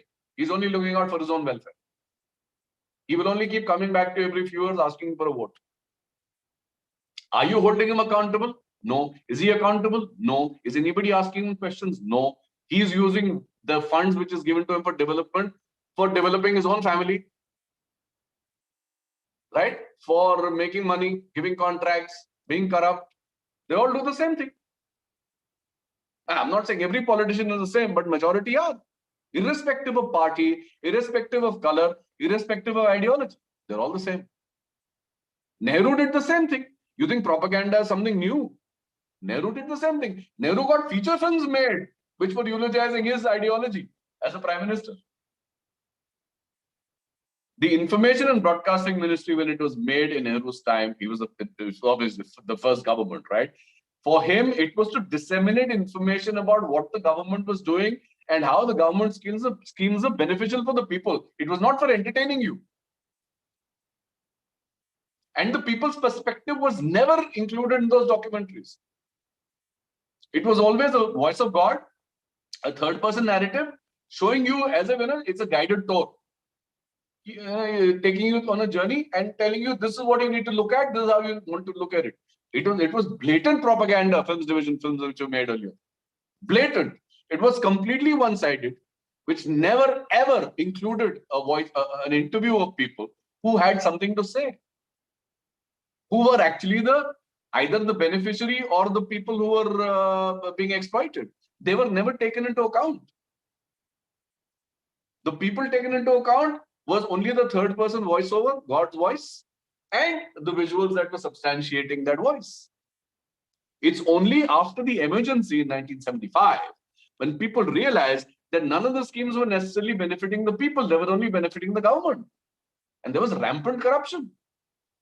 It's only then when the independent documentary in the true sense was born in India as a protest against state-sponsored filmmaking. And that's when people started questioning. And that's when people like Anand came into, and Tapan Sinha, these are the people who came into the fray. And they started interviewing the marginalized, the people on the road, the people in the villages, the people who were supposedly, purportedly the beneficiaries, but were being exploited like there's no tomorrow, who were getting poorer while the rich were getting richer. So that transformation happened only after the emergence. So it is not as if this is the first government of the day which is indulging in propaganda. Propaganda has been used since time immemorial, as I've shown you in the clip earlier. As far as filmmaking and mankind is concerned, propaganda and documentary have always had a cat and mouse, or rather I'd say synergistic history. They've always been together. It is what you take away from it, what you understand from it, and how do you use it as a tool to disseminate right information so that people come to know, okay, this is another thing that I need to know about, indulge with, maybe take action on, maybe at least use the information to sensitize myself better as a human being. That's your job as a documentary. Sir, Yeah. I have one question. Yeah. Sir, in recent times, as you have seen, like as you have said, a documenter or a filmmaker basically has to be objective in person, and he has to be a film. Yeah. So a filmmaker has to be objective whenever he or she is making a documentary. But while talking about from an audience point of view, how can audience differentiate whether the documentary is actual factual presentation of facts or whether it is a tool of propaganda? How can audience differentiate between the two? Do not buy anything on face value. Do not accept anything the moment you see it. Take everything with a handful of salt, whether it's a documentary or whether it's fiction, and research it for yourself. See which are the issues that moved you, which are the issues you feel were trying to sell you an idea. See, it's all about selling. You're either selling an idea or a product or a service. It's all about selling. Right? And the selling is to influence you into thinking a certain way, or into adopting, or at least empathizing with a certain viewpoint, or with a certain opinion, or with a certain train of thought, or with a certain ideology. So whatever moves you emotionally, before you start believing it, research it. And today, thankfully, thanks to Google and thanks to other services that we have, not that Google is God. Google is not God. You kids believe Google is everything. It is not. Believe me, Google is only a superficial understanding of anything. So you need to go beyond that. You need to read books. You need to go to libraries. You need to research. You need to go to the academia behind it and try and understand what is being said and how true or how false it is. So always find, like I said, the same thing applies as an audience or as a filmmaker is follow the paper trail and follow the money trail. And you'll know for yourself what is true and what's not true. Like all of us these days, our attention spans are 20 seconds. Why? Because of this damn phone, right? We keep receiving messages after messages after messages. And before we've responded to one message, another message is bombarding us and seeking our attention. And what do?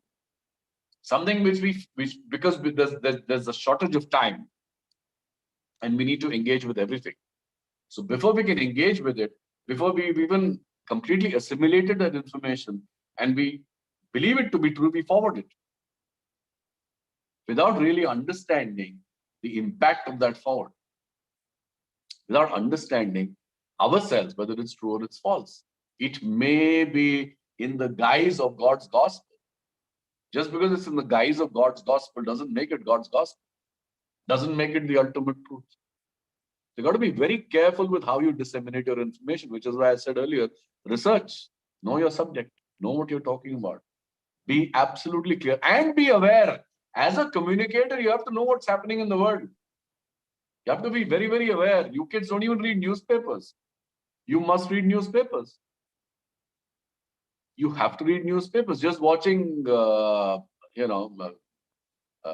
news clips on the net or on Twitter. I don't know how you guys consume your news or consume your information, or just by watching television. That's not the answer. Why do you read a newspaper? Because newspaper gives you analysis. I'm not saying newspaper is again God's gospel. It is not. But it gives you an analysis of what is happening. So you're able to understand things better. There's a better demystification in a newspaper than otherwise. And I'm not getting into the paid media versus unpaid media. Everybody is paid media at some level. There's nobody who's truly independent, so to speak. It's a commercial world. We live in a market-driven industry. That's the way things are. Everything works on money. So you need to figure that out. You need to have and build that capacity and the sagacity and be well-researched and be well aware of what is happening in society around you before you start believing anything. So be skeptical. First thing is don't believe anything. Prove it for yourself first before you share it with anybody else. It's not easy. It's not easy. What I'm saying takes time. But if you make a conscious effort, you will get there eventually. Yes, sir. Any other questions? Sir, I have got one question. Yes, please. I can't hear you very clearly, but yeah, go ahead. Hello. Hi, sir. My name is Rahul. I'm from the agency. Third, I have got one question. I can't hear you. So my question is. Go ahead. Hello. Yeah. Hello. Go ahead. So my question is the changes and the transformation you see in today's filmmaking, documentary filmmaking, in context of storytelling and cinematic approach. In context of storytelling and cinematic approach. Cinematic? Sorry, it broke. Yeah, there is some Cinematic network approach, issue. Cinematic approach. Okay, I'll come to that. I'll come to that a little later. Any other question? I will definitely answer you, Rahul. Just give me a bit of time. Any other question, anybody? I guess no, you may proceed, sir. I mean, yeah. Yeah. Rahul, I'll come to your question. Yours is a much larger question, which I would tackle a little later when I've done with the next portion of what I want to talk about. Then I'll come to the next question. Is that fine? Sure, sir. Is he there? Yeah. All right. Fine. Okay. Yeah.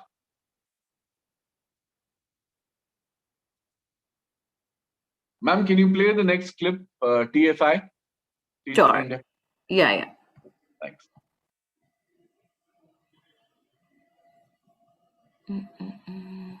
Just a sec, sir. I'm playing it.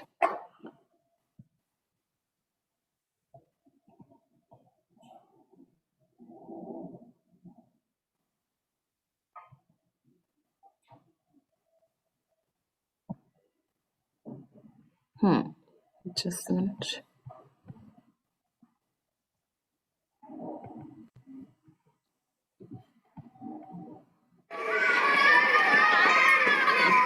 Ma'am, please. My name is Ravina. My age is 9. I live in Indiranagar. I study in Divine Child High School. I'm in 3rd standard. I like paintings. In my class, there are 70 students, and I like my class because it is full of paints, and I had told you that I have like paints, and Bhaiya Didi teaches us very nicely, and in break they do fun with us and do masti and all. Peel bananas! Peel bananas! Slice bananas! Slice bananas! Mush bananas! Mush bananas! Go bananas!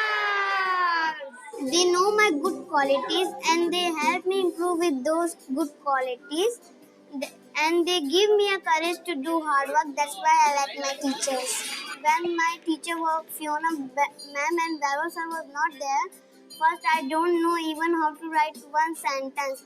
But when they came, now I can write big paragraphs because my sir and Didi give me long passages to read and storybooks to read. That's why I can read fast.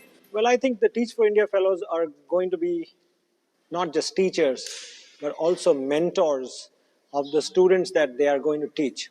These fellows would impact the children in a way in which nobody else normally in a regular teacher-student environment would be able to do. Until and unless it's a large movement involving a large segment of population in this country, to impact a population of more than 1 billion will not be easy.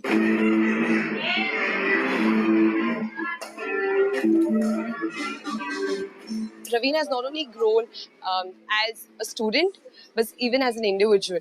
Like things like compassion, sharing, kindness is just coming within her right now. And it's very nice to see that at such a young age. As I look back the previous year, how Ravina was in our class, very low in self-esteem and confidence, shy, one or at the corner, very introvert, not speaking. The way she talks now, the way she reasons, the level of confidence she has, probably I wouldn't have in my initial ages to gain so much of confidence and esteem. I like the way that she can stand up, she can talk to an audience, she can look at you in your eyes, which is so difficult. And at such a tender age to get that kind of skill is so amazing. I'm just very happy that Ravina is in our class, and I'm going to be teaching her for the next 1.5 years, and just hope that she improves much, much more in the coming months. My parents were fine with the altitude of my studying earlier, but now even they support me and they understand the value of education. I want to become a scientist. My bhaiya spent time with me after school to tell me more about science, the type of scientist, and how I have to study a lot to become a scientist. Although after my education, everyone in my chawl will be very happy as I can help many others with my knowledge. The expectation is that the people who are recruited into this program would have gone on to become leaders in various fields anyway. The difference that TFI hopes to make to them during the 2 years of the program is to add a deep social commitment, a grounded understanding of what's happening in education and a confidence that the problem can be solved. I want to become a teacher like Didi and Bhaiya for Teach for India, because if every school will have teacher from Teach for India, any student will not be sad or crying. So every school should have a teacher like Teach for India. One day all children will attain an excellent education.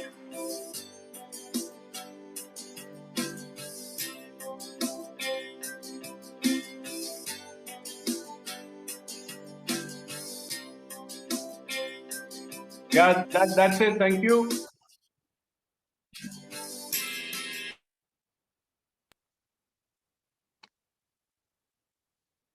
Yeah. Why did I show you this film? Anyone? Any responses before I go ahead? Anyone? Trisha, top of the mind. Why did I show you this film? It was actually, sir, it was a form of a documentary, but it was basically focusing on Teach for India and its organization and the work they are doing throughout the country. Correct. So therefore, in the context of what you were saying earlier, where does this film fit in? For me, as of now, I think this is from like Teach for India के point of view से अगर मैं देखूँ तो उनके लिए promotional film sort of है जो लोगों को बताता है कि Teach for India is such a nice organization, we are doing lots of good stuff and we are educating a lot of children, and it's a sort of a promotional film for them. It could be documentary, but for them. Exactly. So this is another kind of propaganda. Yes, I was thinking to talk about, like, this is a kind of good propaganda, you can say, you know. Exactly. So this is propagation of a service which is benefiting. These kids come from slums. Okay, and this is the municipal school. They take over municipal schools to teach kids who are first generation literates. Their parents are laborers, labor class people. Right? The parents are very marginalized. They're fairly poor. And these kids get a chance to quality education thanks to this organization, which takes over municipal schools, brings in people from other professions, makes them fellows. And they teach these kids in modern day education. So they get a chance at, at better prospects, the world opens up to them. The prospects of better jobs, better opportunities, and so on and so forth. So all propaganda or all information cannot be bad information, because the reason I showed you this film. Yes, it is propagation. Yes, it is selling you something. But at the end of the day, there is a true benefit for the beneficiary. It is not just an eye wash. It is not just superficial. Because you hear the actual beneficiary talk about the benefit that he or she has experienced because of this service, which is being propagated through my film. Right? Now, if we extend this and we take this into advertising, then, like I said earlier, not every information given to you, and it's been proved time and again, in most of the advertising films, there's a lot of exaggeration. A lot of things are made to look sexy, aspirational, things that you need. It's like, okay, the moment this comes into your life will change. So it's an aspirational status game where the 7 deadly sins are all the time targeted as far as advertising is concerned. Some sort of emotional response is expected of you, and a sale is at the end of it. So you're expected to buy a product at the end of it if you take this further into advertising. So propaganda, propagation, selling of ideas, selling of services, selling of products are all part of the same chain. So at the end of the day, somebody is making money. But even if you're making money, what are you giving in return to the people is what counts, is where you understand the difference between brainwashing and benefit. The difference between just dissemination of information and propagation in terms of propaganda, which is trying to brainwash you into believing something which is not necessarily true. This is the reason I showed you this film. Now, I'll take Rahul's question. Rahul, can you repeat the question, please? I'm sorry, I forgot the question. Is he still there? Does anybody remember the question? Sir, I guess he wanted to ask how the filmmaking approach and cinematic approach has changed from then to now. Well, there are three things. So firstly, let's understand one thing. Whether we're making fiction or non-fiction, whether we're making advertising or corporate, whether we're making a TV show or an OTT show, whether we're making a training film, or whether we just, making a video clip or going on to YouTube and a YouTuber's show or whatever. What are we doing at the end of the day? We are only giving you something which you will wish to engage with and either get information from or get entertained by. There are only two purposes, right? Now that can be manipulated to sell, that can be manipulated to sell you something which you don't need, that can be manipulated to give you something which could benefit you at the end of the day, right? Now, what has evolved cinematically over the years? There are two things. Firstly, the way we consume our stories is the way the stories are going to be told to us. These days, we consume short video clips on either WhatsApp or Facebook or Insta or whatever you kids are onto. I don't even know what are the other apps these days, right? There are hundreds of apps. There are a whole lot of things are being shown to you. So as attention spans become smaller, information is also shorter. We rarely have time now to watch long duration things because our attention spans are shorter. We don't have so much time. We have a lot of information to grapple with, to engage with, to get either entertained by or informed by. So accordingly, with technology evolving, with society becoming more and more difficult, earning a living becoming more and more difficult, more and more population, more and more modern day development happening, and technology has also gone with the same thing, and that has impacted cinema also. So there's a lot of gloss, there's a lot of good-looking pictures which we watch. There's a lot of well-made films which look bright and pretty and entertaining, and a lot of good music and a lot of good graphics and so on and so forth. But at the end of the day, we're still in the realm of storytelling. The durations may have changed, the gloss may have changed, technology may have become a great enabler these days. I mean, anybody can make a film with a phone these days. You don't need much more. You just need to understand the logistics of filmmaking. You need to understand the fundamentals or the language of cinema. Once you've grappled with that, and I've done workshops where kids have made films on mobile phone, and those films have been very, very well made. So much so, on an iPhone, feature films have been made. Technology is a great enabler and attention span. The way we consume our stories, tell our stories always. So I hope I've answered your question. With technology, things have evolved, things have become more glossy, but we are still only disseminating information, whether to inform you or to entertain you. And things are becoming, also the other thing which is very, very important is appointment viewing is gone. Somewhere COVID has also done this to us, where everything we are consuming is now on the net. Everything we're consuming is either on the phone or on a computer or on a smart TV. And we can view whatever we want when we want. Right? It is no longer that इतना time हो गया तो ये show आ रहा है तो ये बैठ के हमको देखना है, इतने बजे ये picture है 9 से 12 या 3 से 6 हमको वहां पे जाके देखनी है. वो अब वो जमाना खत्म हो गया, वो जमाना लग गया. मैं ये नहीं कह रहा हूँ खत्म हो गया, वो भी चल रहा है, ये भी चल रहा है, but धीरे धीरे धीरे appointment viewing of any sorts is going to go out, and it's going to be on an as is where is basis as per your convenience. Thanks to OTT, thanks to streaming, and thanks to all platforms, whether television or otherwise, coming into the net space, you watch and view whatever you wish to watch and view as and when you want to watch and view. So accordingly, the technique, the technology, the image size, the narratives are going to change. Narratives are accordingly already changing, and they will continue to evolve and change as the consumer wants them to or is able to view them. Because it's at the end of the day all up to the consumer. The more the views you have, the more money you make. So technology is a great enabler, and the way we consume our stories is what is going to determine, or what has determined over the years, the way the stories are told or the way the films are made. I hope the question has been answered satisfactorily. Yeah? Is that all right? Yes, sir. Sir, I had a question. Yeah. Sir आजकल India में मतलब politics तो मतलब it's a long पहले से चलता आ रहा है, बट हम लोग देखते हैं जब पॉलिटिकल बायोग्राफीज इंडिया में बनती हैं, दे मतलब वो बॉक्स ऑफिस पे तो चल नहीं पाती. इवन दो अगर हम पॉलिटिक्स में देखें तो लोगों के ऊपर ज्यादा इन्फ्लुएंस लोगों का रहता है, बट स्टिल जब ये मूवीज बॉक्स ऑफिस पे आती है उतनी चल नहीं पाती है. What's the reason behind this?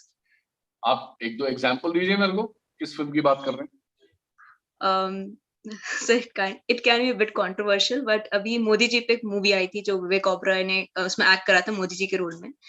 अभी हम देखें तो मोदी जी का बहुत ज्यादा वो है, एक पॉपुलैरिटी है लोगों के बीच में, बट जो मूवी जब वो बॉक्स ऑफिस पे आई थी, जो लोगों के थॉट्स थे वो उतने मैच नहीं करे, इवन मूवी भी उतनी नहीं सक्सेस हुई थी. See, it's also all about timing. वो जब फिल्म रिलीज हुई थी शायद हमारा सेकंड वेव चालू हो गया और सिनेमा हॉल्स बंद हो गए. उस फिल्म के रिलीज होते ही कुछ दिनों में सिनेमा हॉल्स बंद हो गए, तो उसको उस तरह की स्क्रीनिंग मिल ही नहीं पाई जो एक नॉर्मल व्यूअरशिप को मिलती अगर कोविड नहीं होता. yes, तो वो आई थिंक एक बहुत बड़ा कारण था, और इस वजह से बहुत फिल्में I think 83 also got affected very badly because of the third wave coming in and so on and so forth. So right now I think distribution and exhibition is being affected to a large extent by COVID and by these waves that keep coming. And I think the same thing happened with Vivek Oberoi's film, and the same thing happened with 83, and the same thing has happened with many films. Many films have postponed the releases, including the next MI, the Mission Impossible. Yes. They also postponed their release. So this right now, I think these are complicated times. I don't think we can determine what is happening in these times by box office. I think we have to determine what is happening these times by COVID. It's as simple or as complicated as that. So I won't get into the popularity of anybody who the film is made on, but I've also seen many films, many biographicals that have done well. I mean, I think the biggest example was a film on Gandhi, which Richard Attenborough made, and which won some, I don't know, 9 or 11 Oscars or something, and it was one of the biggest hits of all time in that time. So it really depends on the timing. It depends on the way the story is told, and depends on where and how it's released and the kind of promotion that goes into it. Also remember that in today's day and age, the competition to grab your attention is huge. That we are inundated, like I said, with information. Information can also be entertainment. So we are spoiled for choice. We have so many things to watch and so many things to view, right? That how much time do we have? We only have 24 hours in a day, right? And if we have other things to do, then at the end of the day, like at the end of my day, I'm so tired, I don't have time to watch a movie. I mean, most of the time I go to sleep watching a movie. That's what happens if I'm watching a movie. So I don't indulge in watching serials anymore because it takes up too much of my time and effort. Of course, you're much younger. I'm a much older man. That goes without saying. But the thing is that there is so much to watch, and we're so spoiled for choice. And the net space has become so hugely inundated with so many OTTs and so many shows. How much can you watch at the end of the day? You know, how much can we necessarily accommodate into our viewing time? So that is another big competition there is to grab your attention and to make you watch and view something is not easy. It's not easy. So I think that is another big challenge that we are facing as an industry. It's not just for documentaries. I think it applies to just about everything. Yeah.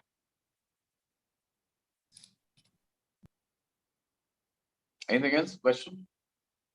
Yes, I have a question. So you made more than 500 documentaries over the span of 3 decades. So how has Not been your just documentaries, over 500 projects. More than five. I've lost count now. Yeah, beg your pardon, sir. All sorts of things. Documentaries is one of the things I do. Although that is my mainstay. Yes. Yeah. Yeah, yes, beg your pardon, sir. 500 No projects. problem. So it's been your experience thus far, and what would be your message to budding filmmakers? My message to budding filmmakers is read, read, and read, and read. Keep reading. Read as much as you can.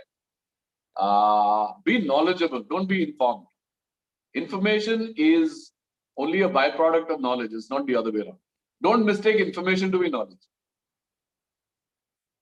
It's only if you train your mind to imbibe knowledge is when you'll become good communicators. Because that's when you'll understand the difference between all these things I've been talking about, all the various issues I've talked about. The only way you will understand what is to be communicated and what is not to be communicated is if you have a strong enough knowledge base. If you know society, it's not just one subject, but knowing society, understanding how things work. It's not easy. It's a very complicated and complex society, like I keep saying. And we are grappling all the time to figure out what the hell is going on, right? There's more going on than we can figure out. But you got to keep upgrading yourself. You got to be open. Keep your eyes and ears open. Honestly, I have learned more from observing life than from reading, although I've read a lot. But my real learning is from observation. It's just watching, viewing, keeping my eyes open, not being prejudiced to a large extent, not allowing others' opinions to influence me, not worrying about, oh, वो क्या कर रहा है, उसके साथ क्या हो गया, मैं ये देखता हूँ, मैं क्या कर रहा हूँ, मैं क्या कर सकता हूँ, मेरे हाथ में क्या है. मैं दूसरों को देखता रहूंगा तो मेरा वक्त निकल जाएगा. मेरे को दूसरों से कोई लेना देना नहीं है. ये कॉन्शियसली मैं करता हूं. तो आपने मुझसे पूछा तो मैं व्यक्तिगत राय दे रहा हूं अपनी. तो मैंने 2-3 चीजें हैं जिनको मैंने बहुत कोशिश करी अपनी जिंदगी में ना लाने की. एक तो लालच, दूसरा ईर्ष्या, तीसरा कमजोरी. कि अपने आप को कभी कमजोर मत समझो, अपने ओपिनियंस पर हमारा रहो, अपने परसेप्शन पे हमारा रहो, हमारे अपनी अंडरस्टैंडिंग पर you got. That comes with knowledge, that comes with life, that comes with observation. So you got to be very sure about yourself. You should not allow others to influence you beyond a point. And you should be able to do your own thing without necessarily worrying about what others are doing. Because everybody has their own graph, everybody has their own life. No two lives are the same. You are unique in your own way. So recognize your uniqueness, recognize your strengths and work on that. Don't worry about, oh, वो करोड़पति बन गया, मैं भिखारी रह गया. तुम भी करोड़पति अगर बनना होगा बन जाओगे, उसको भूल जाओ. तो ये, because see, the human condition is 3 things. We are greedy, we are selfish, and we are weak. And all our lives are spent only going beyond these fundamentals. How do you correct these? If you make yourself able enough, you become strong. If you worry about what you are doing, what you are contributing, you get over your greed You don't need greed anymore. And you get over. What is the third thing? What is the third thing? If you heard me, you should know what the third thing is. Third thing is basically feeling confident, like not thinking that we are weak or we are strong. Weak, selfish. We are weak, selfish, khudgars. And jealousy. No, I didn't say jealousy. We are weak. We are weak. We are selfish. And we are greedy. We are. Be greedy for the right things in life. Be greedy for what you can do. Be greedy for yourself. Don't be greedy in respect to others. Be hungry for yourself. Be hungry to contribute something which is worthwhile. Make yourself strong with a good knowledge base. And don't be selfish. Be egalitarian. Be all-encompassing. Be all-accepting. It's not easy. None of these things are easy. None of these things are easy. But if what you people call success, and if you want to be successful, these are the things you need to counter in yourself. Your first enemy is yourself. Everything else is secondary. Because the human condition is such. We've been made like this. So it's all here. It's all here. Control this. Everything is under control. You can't control this, then you're fighting a battle with yourself all your life. And before you know it, it's over. Yeah. My experience. This is my experience. This is what I've seen. So that's the only way. That's the only way. And concentrate and focus on what you want to do. And do it well.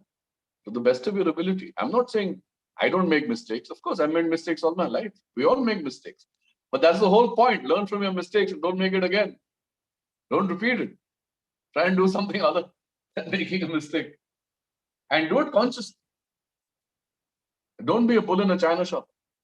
Do it consciously. Be responsible, not guilty. Being guilty is easy. Being responsible is difficult. Be responsible. Take responsibility for your actions. Stop blaming others. And I'm telling you, half your battle is won. Don't worry about others. Don't blame others. Blame yourself. Correct yourself. Fix yourself. Move on. Become your own friend first. Wonderful, sir. Yeah. Yes. I mean, these are the, life lessons. Yeah, I guess so. I guess. So, yes, sir. I mean, it was a fantabulous session. I mean, it's almost like 2 hours. So, is there any other question? If not, then so you want to carry on, or what? I think I'm more or less done. I do have 2 more clips to share, but it's not necessary that because I think most of the things have been covered. I think I've kind of put across what I wanted to say. I hope it has been of use to people. And yes, definitely. It was so. Some sort of input. Some sort of food for thought, at least. Other than that, the only other thing I would like to do is, and I wanted to share another clip with you, but I won't do it now because like you said, ma'am, we're running out of time. There is a series I'm working on right now. You're talking about that ma'am series? Should I? Yeah, I'm making a series with Kiran Bedi ma'am. Of her 4.5 years as Lieutenant Governor in Puducherry. Now, this is something which I am releasing the second promo on YouTube, premiering it on tomorrow's 24th, right? Monday Yes, at 5:30 p.m. Yeah. I've shared the link with you, ma'am. The last link, which is promo. Yeah, you can share this with everybody. Now, why I want all of you to see this, and this is as opposed to staging things and as opposed to manipulating what we're shooting as a documentary. Now, the 4.5 years when she was working in Puducherry were documented by a cameraman without any direction given to the cameraman on an as-is where-is basis. Wow. Today, Puducherry has been, for the past 2 years, because of her tenure as Lieutenant Governor, has been adjudged the best governed union territory in India. Wonderful. Okay. So out of this pure documentation, this is pure documentation. Out of this pure documentation, I have created a series of Wow. good governance, of what she has done, where she turned around a state, or rather a union territory, which was redundant, which was laden with corruption, which was completely non-functional administratively. Mm-hmm. And how she went and she turned the fortunes around of that place. Mm-hmm. Yeah. So yes, it is propagation of a systematic turnaround of an administration. So it is propagation. It is not propaganda. Yeah. It is not selling any ideology. It is selling good governance. It is selling how a redundant bureaucracy was made to function again. Wonderful. Right? So yeah, you have this shared series it with hopefully should be coming near a OTT or a TV channel near you very soon. Wonderful. Inshallah. Sure, All we goes want well. such kind of work. Yeah. But I want you to, ma'am, share this link with everybody so they can watch the Yeah. I'm just. premiere tomorrow on my YouTube channel at 5:30 p.m. Mm-hmm. So that'll give you an idea of pure documentation of how you put together a story out of just raw footage, which I was given like, I don't know, some 8 to 10 4 TB drives of footage, out of which I tried to make sense of it and put it into a 5-part series. Mm-hmm. And I've already made the first episode. So hopefully the rest will follow. So I would like everybody to watch this to give you an idea of there are other ways of making a documentary. You don't necessarily have to shoot it, but as long as you remain within the realm of effective storytelling and dissemination of information, keeping the narrative in mind, you can create something out of nothing. So please share the promo with everyone. And I would like to. I will share in the group. Yes, I will share it. Good learning. This will be a good learning for people who are budding filmmakers. It should be a good learning. Yeah. Thank you so much, sir, for such enlightening session and telling us the difference between, when we are making documentaries, so research should be kept in center. And yes, so it's like, departing yourself from being subjective or being emotional to any of the, the idea or the concept on which you are working, because we get emotional. I mean, if we talk about the Eastern communities, so Eastern communities are emotional. So how to depart and being objective is important when we are doing the documentary is very important. And many life lessons recently you just shared, that was amazing, sir, that comes with experience. So it was very fantabulous session, I must say. Thank you so much for accepting our invitation and being with us. And I'm thankful to Trisha for hosting this wonderful session, and our panelists Harsh and Sahil, and to my lovely students for being here. And being, though you should ask question, and you should not be rather than the passive audience. I was expecting you guys to become the active one. I'm thankful to Rahul for asking such a wonderful question to sir.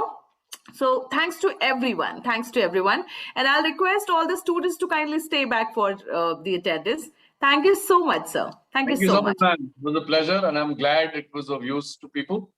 And yeah, call me whenever you wish to. I'm at your service. Thank you. Thank you so much. Thank you, sir. Thank you so much. And now I'll request to stop this recording, Nushank. Yeah. Yes, ma'am. Bye-bye. God bless.